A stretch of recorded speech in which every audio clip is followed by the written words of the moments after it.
탈무드에 이렇게 기록이 되어 있는 것이 있어요. 이 세상에서 제일 지혜로운 사람이 누구냐? 어떤 상황에서도 배움의 자세를 갖는 사람이다. 또 이 세상에서 제일 강한 사람이 어떤 사람이냐? 자기 자신과의 싸움에서 이기는 사람이다. 그리고 세상에서 제일 행복한 사람은 누군가?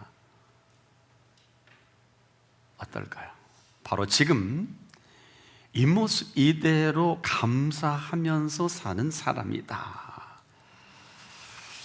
초대교회 교부였던 크리소스톰이라는 분이 사람에게는 근본적으로 죄가 하나 있는데 그것은 감사하지 않는 죄다, 이렇게 지적한 일이 있습니다. 영국 사람이 이야기하는 그 격언에도 지옥이란 감사할 줄을 모르고 사는 사람들이 가득한 곳이고, 천국이란 감사할 줄을 아는 사람들이 가득 찬 곳이다. 이 아름다운 계절에 추수, 우리가 추수를 보면서 여러분은 무슨 생각이 듭니까? 이 추수는 사실 추수이기보다도 감추어진 이 생명의 열매를 맺게 하시는 가을것이다. 일찍이 생명의 추수를 알고 우리에게 이 아름다운 계절을 맞이하게 하신 이 비밀, 어쩌면 영원히 모르고 지나갈 뻔 해버린 이 생명의 추수 감사를 굳이 가르쳐 주신 절기다. 이 감사가 아니면 어쩌면 우리는 아무것도 알지 못하고 지나갈 뻔했는데, 바로 이 감사를 통해서 생명의 감사를 가르쳐 주셨다. 그러고 보면요, 가을거지인 줄만 알았는데 이 추수 감사는 추수 감사가 아니라 바로 생명의 이 먹거리를 주신 감사다. 그런데 이 생명의 먹거리는 어떻습니까? 반드시 준비하신 이 손길로 빚어낸 가장 아름다운 먹거리죠. 그래서 우리는요, 가을이 아름답다 하기보다는 이 가을을 준비하신 그 준비가 아름답다고 할 수 있어야 합니다. 가을은요, 절대로 가을로 마감하지 않습니다. 왜 그럴까요? 가을은 이 가을 다음에 겨울이 아니라 바로 이 가을 다음은 그 결실로 살아갈 계절을 준비하신 계절이다. 어떨까요? 이 가을은요, 하나님의 그 성실하심이 가득 찬 절기다. 이 하나님의 성실하심이 아니면 이 가을은 오지 않습니다. 또한 하나님의 이 진실하심으로 맺혀지는 열매가 있거든요. 그래서 열매는 우리는 열매라고 볼 수 없는 하나님의 성실하심의 작품이다. 왜냐하면요, 이 결실이라는 것이 하고 싶다고 되는 게 아니에요. 가끔 이 가을이 우박이 내린다든지 온도의 변화로 낙과가 되고 한 해 농사가 어려워지는 경우를 점점 많이 봤어요. 그러고 보면 이 추수감사는 가을 거절하기보다는, 또 가을을 추수하기보다는 겨울을 준비하기 때문이 아닌가. 그래서 이 추수감사보다는 생명을 생각하신, 또 생명의 비밀을 말씀해 주신 이 절기다. 가을에 거둬들이는 것은 누구나 하지 않습니까? 그렇지만은 가을의 추수감사는 아무나 하질 않습니다. 왜 그럴까요? 이 가을을 맞이할 준비된 사람이 아니면 가을은 오지 않습니다. 가을은 가을 맞이할 준비한 사람으로 맞이할 가을이기도 하죠. 누구나 가을을 맞이할 수는 있어요. 그렇지만은 이 가을을 준비한 사람이 아니면 아직 가을은 오지 않은 것이다. 혹자는 그래요. 가을이 참 아름답다. 맞지요. 그렇지만은 그 열매를 맺게 하시는 하나님의 성실하심, 그 손길이 아니면 가을은 아름다울 수 없어요. 그래서 우리는 이 가을을 아름답다 하기보다는 그 열매가 아름답다고 할 수 있어야 합니다. 열매를 모르면은요, 사실 아무것도 모르게 되거든요. 이 열매를 맺게 하심이 계속해서 이 열매를 맺어가는 근거를 만들어주기 때문에 그렇습니다. 그렇다면 열매를 맺게 하는 손길이 아니면 절대로 열매는 맺혀지지 않죠. 그래서 우리는 이 가을이 아름다운 것은 이 열매를 그때그때 맺혀가기 때문이다. 그런데 그 열매를 맺혀가는 비밀이 있어요. 바로 생명의 열매를 맺혀가는 그 비밀이 있단 말이에요. 어디 있을까요? 한번 따라해 봅시다. 감사함으로 그 문에 들어가며, 그 이전 아무것도 아니에요. 감사함으로 그 문에 들어가면서 시작될 바로 생명의 신비로운 세계죠. 그럼에도 불구하고 이 감사함으로 그 문에 들어가는 그 사람은 새로운 삶의 세계를 보는 거예요. 바로 그 궁정의 비밀이 있거든요. 그래서 누구나 감사할 수 있지만은 감사의 궁정으로 들어가 보지 못하면 감사는 그냥 구경으로 끝나요. 어떨까요? 이제는 우리가 노아나 사이에도 사람이 감사하면 기적은 일어나요. 아주 신비로운 일이 일어나지만은 이것을 감사로 살아가는 사람이다, 이렇게 정리해 본다면요, 감사로 내가 살아가는 삶이 쉽진 않아요. 늘 감사하지도 않고요, 어렵고 힘들어요. 내가 하기 때문에 그렇습니다.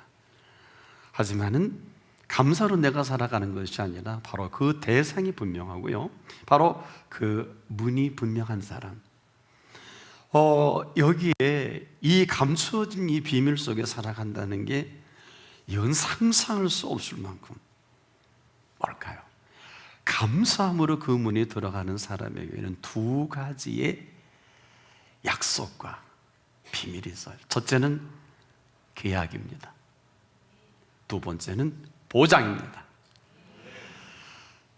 자, 누가 이 살아있는 이 계약과 보장 속에 들어가느냐가 관건이에요.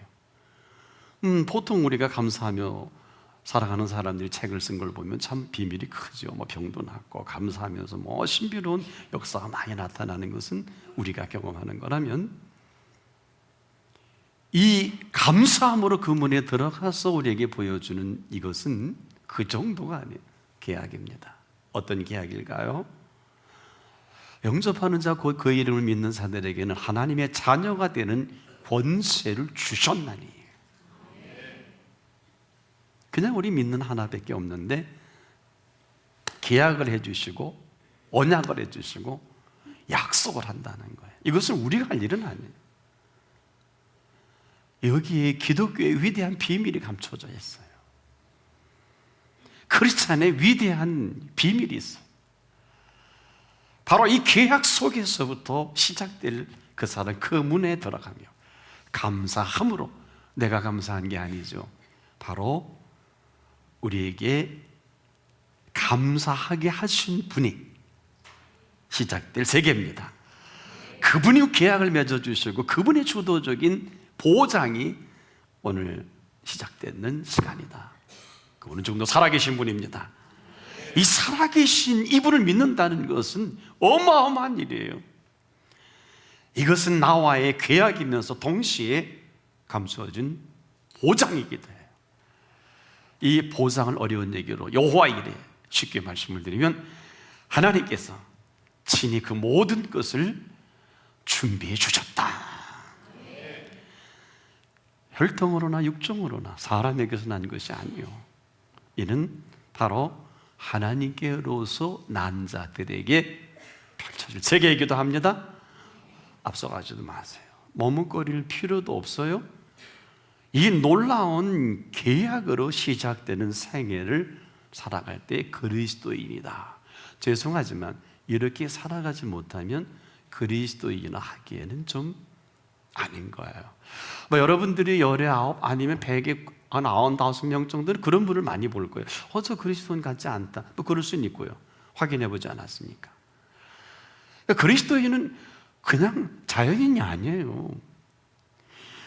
여러분이 어마어마한 이 계약, New Testament, Old Testament, 이 언약이라는 어마어마한 약속에 시작이거든요. 근데 약속을 우리가 하는 게 아니고요, 그분이 해주신 약속, 그분이 준비한 세계를 펼쳐주신단 말이에요. 이걸 믿는 사람이 그리스도인이거든요. 그래서 이를 소홀히 여기는 사람, 인생이 소홀해지는 것뿐이에요. 늘 그 사람은 찬송가로 잘 믿는 것 같은데 어려워요, 힘들어요, 안 돼요, 죽을 맛이에요. 근데 여러분, 죽는다는 사람 잘 안 죽는데 결국은 삶이 죽음보다 더 힘들어 하더라고요. 어느 사람은 삶을 포기하기도 하고 자살하기도 하고. 못 막아요. 여러분, 가룟 유다의 배반을 누가 막아? 예수님 코앞에서 벌어진 일인데 이건 죽음보다 더하지 않아요? 이를 탐탁하게 여기지 않는 사람은 인생이, 탐탁하지 못한 인생이 되는 건 자명한 이치예요. 그래서 우리들이 이렇다 저렇다 얘기할 필요도 없어요. 뭐 예수 믿는데 왜 저래? 그런 말 할 필요가 없어요. 왜 저래가 아니라 그런 예수를 믿는 거예요. 그런 예수가 얼마나 어려울까요? 그리스도인은 그렇게 사는 게 아니라 그렇게 살 수가 없어요. 근데 이것을 가장 심각하게 여기신 분은 예수님 한 분뿐이 없더라고요. 사람들은 이걸 심각하게 여기지 않아요. 그래서 예수님은 혼자 심각하셔서 공중의 새를 보라. 앉아있는 새가 아니거든요. 들의 백합화를 보라. 상천하지의 생리적인 원리로 생물의 세계를 예수님만 심각한 거예요. 이 말씀을 하실 때, 야, 누가 먹이고 입히냐, 누가 기르냐, 이거 그냥 하는 말씀이 아니에요. 예수님만 심각했어요. 이전에 그랬죠.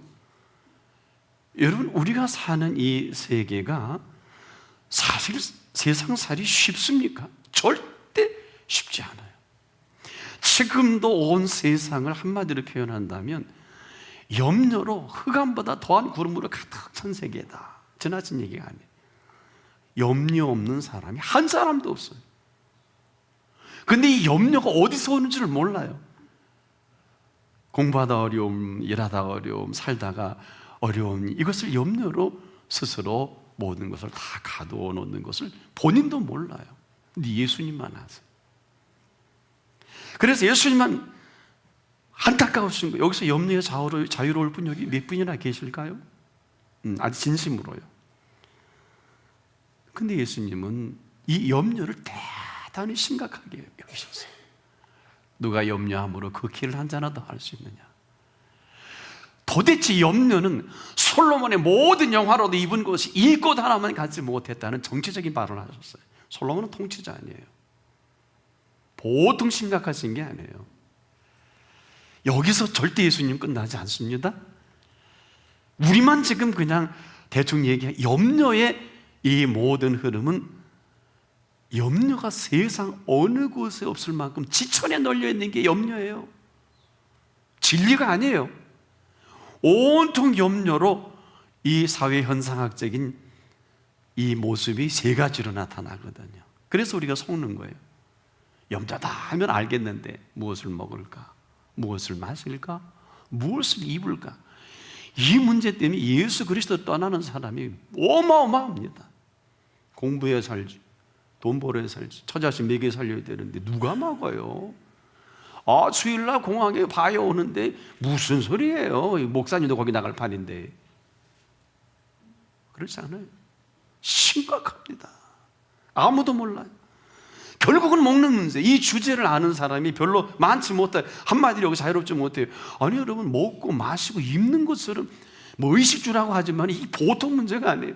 2008년 9월 중순 세계 5대 투자 회사 중 하나인 리먼 브라더스가 파산하면서 지금도 전 세계 경제는 정치까지, 모든 교육까지, 학문까지 완전 막아둔 거 아니에요.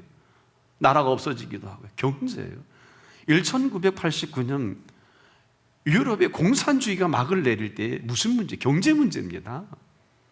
소비에트 연방이 무너져 내린 것은 이데올로기로 한계에 다다르니까 그냥 바꾼 거예요. 페레스트로이카, 글라스노스트라고 고르바초프가 한 이유는 이대로 망할 수 없다는 거예요. 개방하지 않으면, 개혁하지 않으면. 아직도 그분이 이번에 독일에 와서 한마디 하지 않습니까? 그 뒤에 러시아 연방, 즉 민주주의로 대통령을 뽑아놓긴 했지만 민주주의가 익숙하지 않으니까 한 분이 자기 마음대로 또 하기도 하고요. 경제 문제에 아무도 몰라요. 무엇을 먹을까 마실까 입을까. 이거는 그저 하층 계열의 사람들 뭘 모릅니다. 여러분, 그런 것은 아닙니다. 예수님이 왜 심각하게 여기셨냐? 모든 역사에 죽은 경제가 주도합니다. 그래서 하물며 너희 일까 보냐. 이 문제가 해결되지 않는 사람은 어느 누구도 자유로울 수 없다는 거예요. 이 문제가 해결되지 않는 상태에서 솔로몬의 모든 영화가 무슨 아브라함이 보기 무슨 설득력이 있습니까? 하나님 살아계시는 이 흐름과 전혀 관계가 없는 거예요. 왜? 내가 해결해야 되잖아요. 그 염려는 온 72억을 사로잡아서 무엇을 먹을까, 무엇을 마실까, 무엇을 입을까. 이걸 이렇게 정리해 주셨죠. 참 대단한 인류문학자예요. 이는 다 이방인들이 구하는 것이라.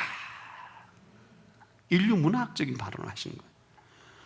인간의 생태적인 문제입니다. 이방인들이 다 구하는 이것은 한마디로 이 땅의 문화를 이렇게 정리해 주신 거고요. 우리 얘기하자면 세상 윤리가 이런 것이다. 누가 이 세상 윤리에서 벗어나 살아갈 수 있는 사람은 누가 있겠습니까? 그러면서 이 가운데 천국의 윤리를 말씀해 주신 거란 말이에요. 염려는 세상 윤리요, 이 땅에 살아갈 수밖에 없는 문화라면 천국의 윤리는 어떤 것입니까? 이는 다 이방인들이 구하는 것이라. 천국의 윤리는 뭘까요? 너희 천부께서 이 모든 것이 있어야 할 줄을 아시느니라. 있어야 할 줄을 아신다는 얘기를 72억 가운데 할 수 있는 사람은 아무도 없어요. 이유는 책임을 져야 되잖아요.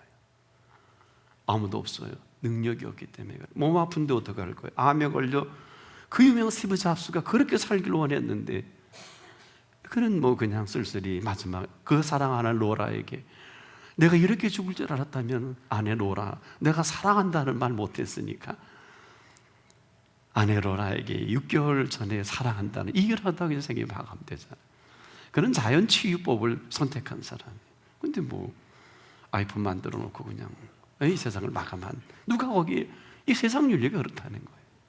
천국의 윤리는 어떨까요? 이 세상 윤리에 필요로 하는, 잘 정리해 보십시오. 이것은 세속주의도 아니고 물량주의도 아니에요. 속지 마세요. 여러분, 상천하지에 이 모든 피조세계가 하나님께 아닌 게 어디 있어요? 세상 윤리로 허덕일 수밖에 없는 건 염려라면 천국의 윤리는 뭘까요? 이 모든 것이 저와 여러분에게 있어야 할 줄 아시느니라. 조건은 그런 거예요. 너희는 먼저 그의 나라와 그의 의를 구하라. 이것은 두 가지예요. 그의 나라는 하나님의 통치요, 그의 의는 하나님의 임재입니다. 바로 이것은 지금도 우리가 몸부림치는 세상 치리 속에, 세상이 흘러가는 이 상황 속에서 휘둘릴 수밖에 없어요. 어느 누가 자유롭겠습니까? 그러면서 우리는 지금도 천하 없는 사람이라 해도 무엇을 먹을까 마실까 입을까 한마디로 염려가 들어오면서 염려대로 끌려가는 거예요. 진리를 모르지 않고 감사도 모르지 않아요. 혹자는 감사로 몸부림칩니다. 감사로 살아가려고 하루에도 정말 항상 기뻐하라 모르지 않아요. 쉬지 말고 기도하라, 범사에 감사하라 모르지 않아요. 이는 그리스도 안에서 너를 향하신 하나님의 뜻이라 모르지 않아요. 감사로 살아가고자 하는 몸부림은 여기까지예요. 감사가 있는데 이 감사를 두고 내가 감사하는 사람 굉장히 지엽적이고 제한적이에요. 모르진 않고 감사하는데 또 염려가 들어오지 않습니까? 또 걱정되지 않습니까? 어느 틈인가 염려가 통치해버리는 이 인생을 누가 책임질 수 있을까요? 한번 따라해봅시다. 감사함으로 그 문에 들어가서. 이건 다른 얘기예요. 내가 감사하는 건 내가 책임져야 되지만은 내가 감사는 내가 책임지는 게 아니라 그분의 하신 일을 감사하는 사람. 이 사람은 단어와 용어의 정리가 달라요. 전자는 감사로 내가 살아간다면 후자는 감사가 살아가게 하는 사람입니다. 감사가 주체가 돼요. 전자는 바로 감사에 대한 내가 주체가 되지만 후자는 감사가 주체가 돼서 감사가 나를 살아가게 하는 감사인 것입니다. 우리 앞마당에 있는 감나무에 감이 주렁주렁 열렸어요. 이걸 위해 온 성도들이 한 것은 아무것도 없어요. 늦가을에 몇 개 남은 감은 새들의 밥이 됩니다. 아무도 새들에게 뭐 일주는 사람이 없어도 우리가 온 성도가 한 건 아무것도 없어요. 우린 보기만 했어요. 감사함으로 그 문에 들어간다는 것은 이전까지는 온통 염려와 걱정으로 살 수밖에 없는 사람이라면 감사함으로 그 문에 들어가는 그 사람은 염려할 필요가 없습니다. 염려는 하나님의 통치를 벗어난 것이라면 감사함으로 살아가는 사람은 하나님의 통치 안에 들어오는 사람입니다. 하나님의 통치 안에서 살아갈 사람을 누가 막아요? 이것이 먼저 그의 나라와 그의 의를 말씀하시고, 지금도 염려한다면 이미 하나님의 통치는 거기까지예요. 내가 염려하는 내 인생을 내가 펼쳐가야 되지 않습니까? 하지만 지금이라도 감사함으로 그 문에 발을 내딛는 사람, 하나님의 임재가 시작이 됩니다. 정리해보면 이런 거예요. 이는 다 이방인들이 구하는 것이라. 이 상황 속에서 세상 사례가 얼마나 대단하고 심각한 것인지 예수님 먼저 하셨다는 것은 참 대단한 놀라운 소식이에요. 흔히 많은 사람들은 예수님, 나 내 사정 모를 거야. 예수님은 여러분 십자가 지시면서 많은 사람들이 염려 걱정하니까 뭐라 그러세요? 내가 12군단도 더 되는 천사를 동원할 줄 몰랐어. 로마 제국은 12진영을 통해서 6,000명의 어마어마한 힘을 준비한 백부장인 100명의 군대를 거니 얼마나 막강합니까마는 이런 어마어마한 실세를 정확하게 군사력을 평가하신 예수님은 놀라워요. 예수님이 이 군사력과 무슨 관계가 있을까요? 내가 10대 정도 더 되는 천사를 동원해서 로마를 쓸어버릴 줄 몰라서 십자가를 지는 게 아니다. 이 얘기는 뭐예요? 로마 황제도 게임할 필요가 없다는 것이죠. 하나님 손에 있지요. 우리가 성경을 볼 때 그런 건 안 보시더라고요. 왜 안 보세요? 좀 보세요. 힘이 없어서, 지혜가 없어서, 방법이 없어서. 그리스도의 사람은요, 그리스도로 살아가지 못하면 살 수가 없어요. 이는 다 이방인들이 구하는 것에 다 휘둘려 버린 거예요. 무엇을 먹을까, 마실까, 입을까. 앉아나 서나 자나깨나 무슨 누굴 만나든지 무슨 일이든지 사라지지 않는 게 뭘까? 염려예요. 처녀는 시집갈, 총각은 장가들, 부모는 미래, 나이 드신 분은 노후 걱정. 온통 이런 것들로 전혀 필요 없는, 전혀 쓸모가 없는 다 준비해 놓았는데 돌아가신 분이 많더라고요. 사사생전에 잘 먹고 잘 지내시죠. 그런데 오늘 감사함으로 들어가는 이 한 사람에게 너희 천부께서 이 모든 것이 있어야 할 줄을 아시느니라. 계약이요 보장입니다. 감사함으로 그 문에 발을 들여놓는 순간 전혀 다른 문화가 펼쳐지는 것입니다. 어떤 걸까요? 콩을 먹는 비둘기가요, 썩은 죽은 고기를 먹는 독수리를 부러워하지 않는단 말이에요. 푸른 초장에서 풀을 뜨는 양떼가요, 피 흘리는 고기를 좋아하는 사자를 부러워하지 않습니다. 이유가 있어요. 먹는 세계가 다르고 사는 세계가 다른 것입니다. 관계할 것이 없는 새로운 세계를 감사함으로 그 문에 들어가는 사람에게 허락하신 세계입니다. 한마디로 문화권이 다르지 않습니까? 문화권, 살아가는 삶의 양식이에요. 그래서 지금도 우리는 이걸 다 알기도 해요. 여러분 보니까 다 아시네요. 그러면서 우리가 하는 큰 실수 아닌 실수가 뭘까요? 감사함으로 살아가야 돼요. 그리고 이 감사를 내가 합니다. 병도 낫는다니까, 기적도 일어나고 저세술에 책도 쓸 수 있어요. 저도 얼마 전에 한 두 분이 책을 보내왔더라고요. 감사가 일어난 일본 사람의 세계를 정성껏 또 보내오신, 그것도 있고 맞아요. 내가 감사하는 것은 내게 일어나는 일이에요. 그러나 그분이 하신 일에 감사하는 것은 그분이 책임을 지시는 거예요. 그분의 설계가 펼쳐지는 것입니다. 이유는 계약이요 보장입니다. 이 계약 아래 여호와 일에 준비된 이 모든 것들이 성경을 보면 가지수가 한 8,000가지 계약은 있어요. 세부 시행령까지는 약 3만 가지가 넘어요. 우리만 몰라요. 우리가 하는 것이 아니라 믿는 믿음 하나로 그분이 우리에게 계약을 체결해 주시는 것입니다. 벌써 영접하는 자 곧 그 이름을 믿는 자들에게 하나님의 자녀가 되는 권세를 주시지 않습니까? 얼마나 심오한 뜻인지 몰라요. 감사함으로 그 문에 들어간다는 것은 감사가 오늘도 창조하는 생명의 신비가 있습니다. 저는 한 분 한 분을 초청해 드리고 싶어요. 지금까지는 감사로 살아가고자 이리 쳐이고 저리 쳐이고 이렇게 힘들고 저렇게 힘들었다면 이제 이후로는 그러지 마세요. 감사가 살아가도록 하세요. 감사가 창조하는 생명의 신비 속으로 들어오세요. 주체가 바뀐 거예요.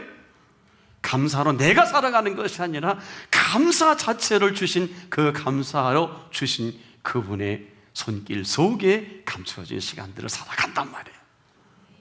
언약과 보장입니다. 이런 사람이 이런 노래를 부르는 거예요. 감사함으로 그 문에 들어가며 찬송함으로 그 궁정에 들어가서 그에게 감사하며 그 이름을 송축할지어다. 여기 무슨 다른 말이 필요하겠고 다른 노래가 필요하겠습니까? 감사함으로 그 문에 들어가며 찬송함으로 그 궁정에 들어가는 이 사람에게 펼쳐놓은 세계가 지금부터 시작이 될 것입니다. 모든 것이 있어야 할 줄 아시느니라. 주도적인 감사가 이끌어가는 감사가 이 아름다운 창조적 생명을 시작하는 은총 속에 들어오는 한 분 한 분 되기를 축복합니다.